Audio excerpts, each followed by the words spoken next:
Hello friends, എല്ലാവർക്കും നമസ്കാരം.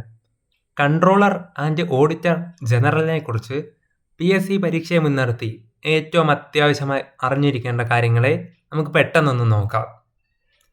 അടിസ്ഥാന വിവരം: പൊതുധനത്തിന്റെ കാവൽക്കാരൻ, ഗാർഡിയൻ ഓഫ് പബ്ലിക് പേഴ്സ് എന്നും ഫിനാൻഷ്യൽ വാച്ച് ഡോഗ് എന്നും അറിയപ്പെടുന്നത് കൺട്രോളർ ആൻഡ് ഓഡിറ്റർ ജനറൽ, അതായത് CAGA ആണ്.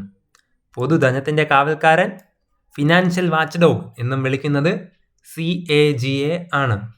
ഇന്ത്യയുടെ ആദ്യത്തെ controller and auditor general V Narahari Rao. ഇന്ത്യയുടെ ആദ്യത്തെ കൺട്രോളർ ആൻഡ് ഓഡിറ്റർ ജനറൽ ആയിട്ട് സേവനമനുഷ്ഠിച്ചത് വി നരഹരി റാവു ആണ്. ഈ ഒരു ആശയം സ്വീകരിച്ച രാജ്യം ബ്രിട്ടനിൽ നിന്നുമാണ്. CAG എന്ന ആശയം ഇന്ത്യ സ്വീകരിച്ചത് ബ്രിട്ടനിൽ നിന്നുമാണ്. CAG പദവി നിർത്തലാക്കണമെന്ന് നിർദ്ദേശിച്ചത് പോൾ എച്ച് ആപ്പിൾബി ആണ്. പോൾ എച്ച് ആപ്പിൾബി CAG എന്ന പദവി നിർത്തലാക്കണമെന്ന് നിർദ്ദേശിച്ചു.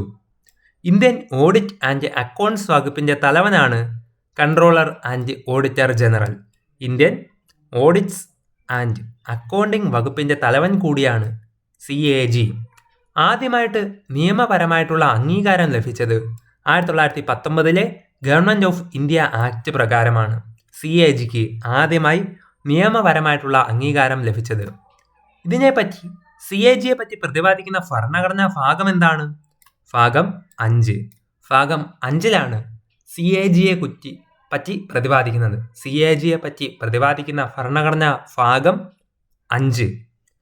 CAGയെ പറ്റി പ്രതിപാദിക്കുന്ന ഭരണഘടനാ അനുച്ഛേദം നോക്കുമ്പോൾ 148 മുതൽ 151 വരെ ഭരണഘടനാ അനുച്ഛേദം CAGയെ പറ്റിയാണ് പ്രതിപാദിക്കുന്നത്. നിയമവും കാലാവധിയും: CAGയെ നിയമിക്കുന്നത് രാഷ്ട്രപതിയാണ്. രാഷ്ട്രപതിയാണ് CAGയെ നിയമിക്കുന്നത്. CAGക്ക് സത്യപ്രതിജ്ഞ ചൊല്ലിക്കൊടുക്കുന്നത് രാഷ്ട്രപതി അല്ലെങ്കിൽ രാഷ്ട്രപതി നിയോഗിക്കുന്ന വ്യക്തിയാണ്. കൺട്രോളർ ആൻഡ് ഓഡിറ്റർ ജനറലിന് സത്യപ്രതിജ്ഞ ചൊല്ലിക്കൊടുക്കുന്നത് രാഷ്ട്രപതി അല്ലെങ്കിൽ രാഷ്ട്രപതി നിയോഗിക്കുന്ന വ്യക്തിയാണ്. ഇനി CAGയുടെ കാലാവധി എത്രയാണ്? 6 വർഷം അല്ലെങ്കിൽ 65 വയസ്സ്. ഏതാണോ ആദ്യം വരുന്നത് അതുവരെയാണ് CAGയുടെ കാലാവധി പറയുന്നത്. CAG രാജി സമർപ്പിക്കേണ്ടത് രാഷ്ട്രപതിക്ക് മുൻപാകെയാണ്. കൺട്രോളർ ആൻഡ് ഓഡിറ്റർ ജനറൽ അദ്ദേഹത്തിന്റെ രാജി സമർപ്പിക്കുന്നത് രാഷ്ട്രപതിക്കാണ്.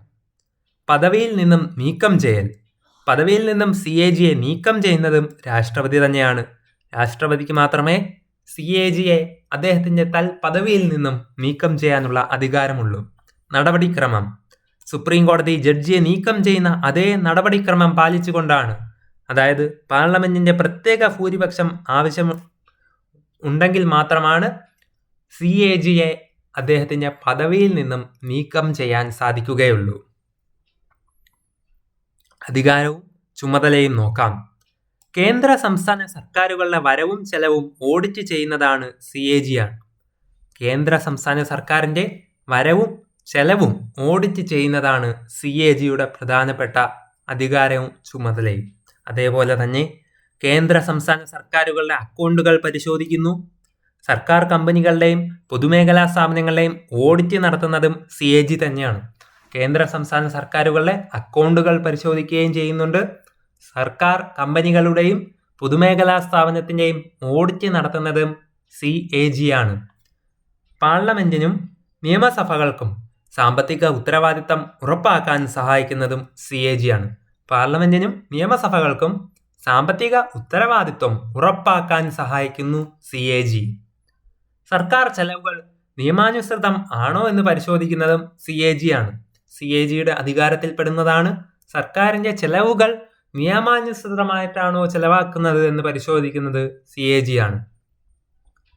CAG വിരമിച്ച ശേഷം കേന്ദ്ര സംസ്ഥാന സർക്കാരുകളുടെ കീഴിൽ മറ്റേതെങ്കിലും പദവി വഹിക്കാൻ അർഹനല്ല. CAGക്ക് അദ്ദേഹത്തിന്റെ പദവിയിൽ നിന്നും വിരമിച്ച ശേഷം കേന്ദ്ര സംസ്ഥാന സർക്കാരുകളുടെ കീഴിൽ മറ്റൊരു പദവിയിലും വഹിക്കാൻ അർഹനല്ല. നിയമിക്കപ്പെട്ടതിനു ശേഷം CAGയുടെ ശമ്പളവും സേവന വ്യവസ്ഥകളും പ്രതികൂലമായി മാറ്റാൻ കഴിയില്ല. ശമ്പളവും സേവന വ്യവസ്ഥയും നിർണ്ണയിക്കുന്നത് പാർലമെന്റാണ്. അദ്ദേഹത്തിന്റെ ശമ്പളവും സേവന വ്യവസ്ഥകളും നിർണ്ണയിക്കുന്നത് പാർലമെന്റ് തന്നെയാണ്. പാർലമെന്റുമായിട്ടുള്ള ബന്ധം കൂടി നോക്കാം. പബ്ലിക് അക്കൗണ്ട്സ് കമ്മിറ്റി, അദ്ദേഹം CAG ആണ്. പബ്ലിക് അക്കൗണ്ട്സ് കമ്മിറ്റിയുടെ കണ്ണും കാതും എന്ന് പറയുന്നത് CAG തന്നെയാണ്. അതേപോലെ സുഹൃത്തും തത്വചിന്തകനും മാർഗദർശിയും എല്ലാം CAG ആണ്. പബ്ലിക് അക്കൗണ്ട്സ് കമ്മിറ്റിയുടെ കണ്ണും കാതും അല്ലെങ്കിൽ സുഹൃത്തും തത്വചിന്തകനും മാർഗദർശിയും എല്ലാം CAG തന്നെയാണ്. പാർലമെന്റിന്റെ സാമ്പത്തിക കാവൽക്കാരൻ കൂടിയാണ് CAG. പാർലമെന്റിന്റെ സാമ്പത്തിക കാവൽക്കാരൻ CAG ആണ്.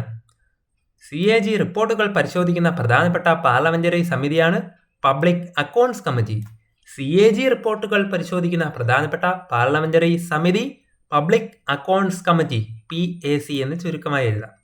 PAC ചെയർമാൻ സാധാരണയായിട്ട് ആരാണ്?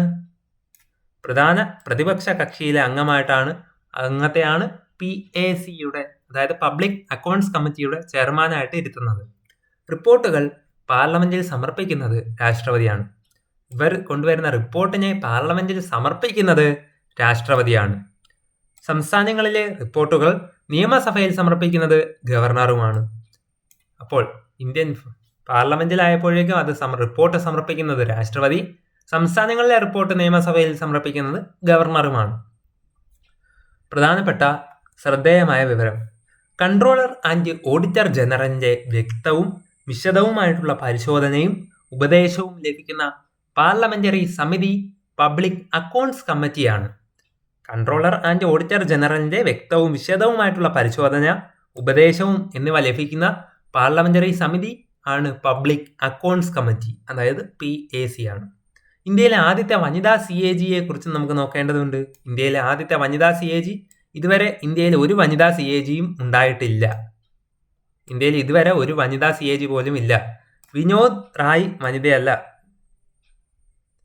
വിനോദ് റായ് എന്നുള്ളത് വനിതയാണെന്നും പറഞ്ഞ് PSC പരീക്ഷയിൽ ഉദ്യോഗാർത്ഥികൾക്ക് തെറ്റാറുണ്ട്. നിങ്ങളത് നോക്കിക്കൊള്ളുക. ഇന്ത്യയിൽ ഇതുവരെ ഒരു വനിതാ CAG പോലും ഉണ്ടായിട്ടില്ല. സോ ഫ്രണ്ട്സ്, ഇതോടുകൂടി നമ്മുടെ ഈ ഒരു ചെറിയ ടോപ്പിക് CAGയെ കുറിച്ചുള്ള, കൺട്രോളർ ആൻഡ് ഓഡിറ്റർ ജനറലിനെ പറ്റിയുള്ള ഈ ഒരു ചെറിയ ടോപ്പിക് വൈസ് വീഡിയോ ഇവിടെ പൂർണ്ണമാകുന്നു. നിങ്ങൾക്ക് ഇതുപോലുള്ള കൂടുതൽ ടോപ്പിക് വൈസ് വീഡിയോസും മറ്റ് റാങ്ക് ഫയൽ എക്സ്പ്ലനേഷനും ഒക്കെ ലഭിക്കണമെങ്കിൽ എൻ്റെ ചാനൽ ഇപ്പോൾ തന്നെ സബ്സ്ക്രൈബ് ചെയ്ത് തുടർന്ന് കാണുന്ന ബെൽ ബട്ടൺ കൂടി എനേബിൾ ചെയ്യുക. ഇതുപോലുള്ള കൂടുതൽ PSC റിലേറ്റഡ് വീഡിയോസുമായി ഞാൻ വീണ്ടും വരുന്നതാണ്. ഏവർക്കും നന്ദി, നമസ്കാരം.